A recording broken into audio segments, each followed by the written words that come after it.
Gaggeessaan hojiitti amanuu biyya jijjiira. Waggoottan muraasa dura Itoophiyaan dhagaa bu'uuraa kaa'uu malee eebbisiisuun hin beekamtu. Yeroo dhiyoo asitti garuu pirojektoota hedduu eebbisiisuun baay'achaa dhufeera. Bakkeewwan hawwata turizimii akka biyyaatti jiran misoomsuudhaan harkisa turistootaaf akka ta'utti golee Itoophiyaa hundatti ijaarsi pirojektii turizimii gaggeeffamaa jira. Kan xumuramanis hedduudha. Itoophiyaan gaggeessaa jabaa fi qaroo addunyaa waliin tarkaanfachuu beekuu qabaachuu isheetiin milkaa'inoota hedduu galmeessisaa jirti.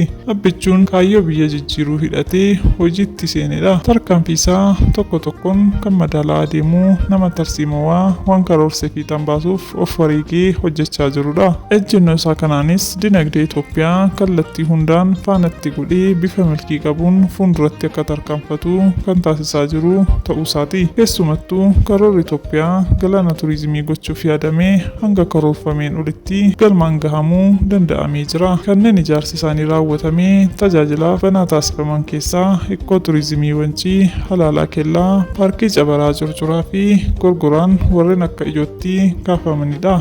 Isaan kun hundi waggoota 3 gidduutti kan ijaaramanii xumuramanidha. Kun immoo tattaaffii fi amantaa muummeen Itoophiyaa hojiirratti qaban kan agarsiisudha. Gootichi bakka hundatti aantummaadhaan hojii biyya ijaaruu hojjetee nutti agarsiisaa jira. Amma dhugummaatti abbaan biyyummaa hojii qabatamaadhaan akka dhugoomu uummata isaaf mirkaneessuun ragaa ba'aa jira. Itoophiyaan qormaatilee hedduu keessa darbuun pirojektoota hedduu eebbisiistee jiraachuu kan argamaa jirudha. Keessumatti pirojektiin Gorgoraa akkasitti miidhagee gadi ba'uun isaa hundaaf gaaffii cimaa uumee jira. Innis farra nageenyaa kan ta'an Jawusaan osoo hojicha danquu fi muummicha ministeeraatti fokkoranii shororkeessummaa isaanii osoo hin milkaa'iniif hafee Gorgoraanis haala kanaan ol ba'ee mul'atee jira.